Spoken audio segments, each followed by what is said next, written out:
One and HarperAudio present The World According to Joan Didion by Evelyn Mcdonnell.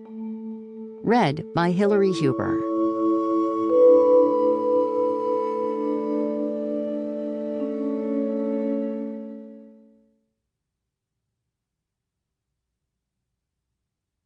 To the J and J of my world, John and Judy, I love you, Dad. And to Sarah Layson, my agent for 3 decades and counting. Without her, this book would not be in your hands. Remember what it was to be me. Joan Didion, on Keeping a Notebook. 1. Gold. Most of us have a Joan Didion origin story. The article or book or photograph or quote that first made us want to know more about this quiet oracle.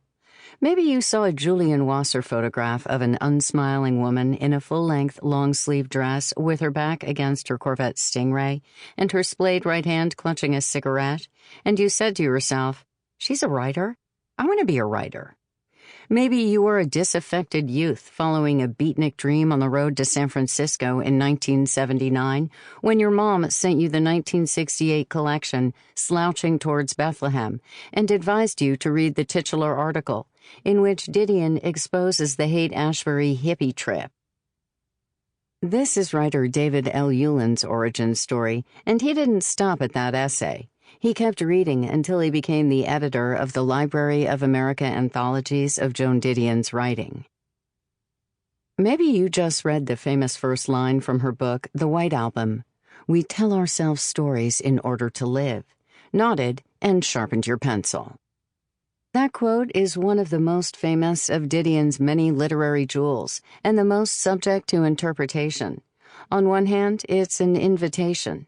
By writing in the first-person plural, we, she includes and empowers the reader. We are all storytellers, she says, and we all have the existential human right, as basic as food, water, and shelter, to tell our stories. Didion's embrace of her readers, coupled with her openness about herself, is an act of radical generosity. She told her story to encourage us to tell ours. But the essay, like so much of Didion's writing, is also an indictment of narrative's ability to limit and distort reality, and Joan includes herself in this indictment. She empowers us, and she warns us. Stories can be lies.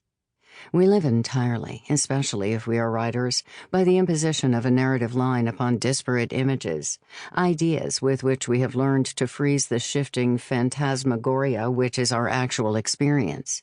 She says in The White Album, narrative was her expertise and her enemy.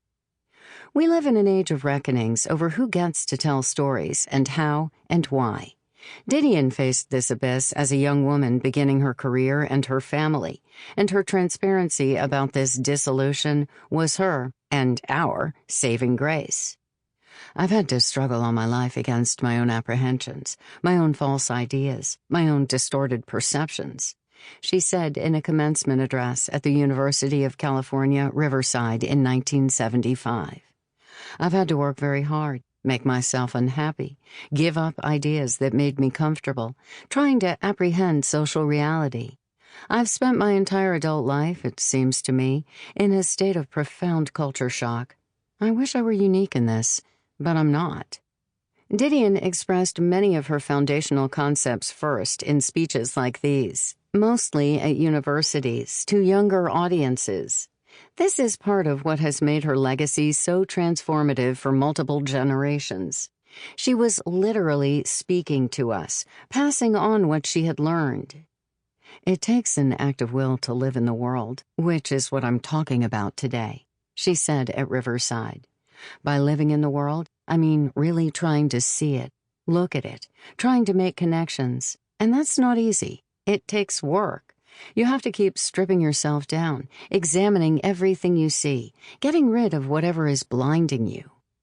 Then she offered this advice. Sample complete. Ready to continue?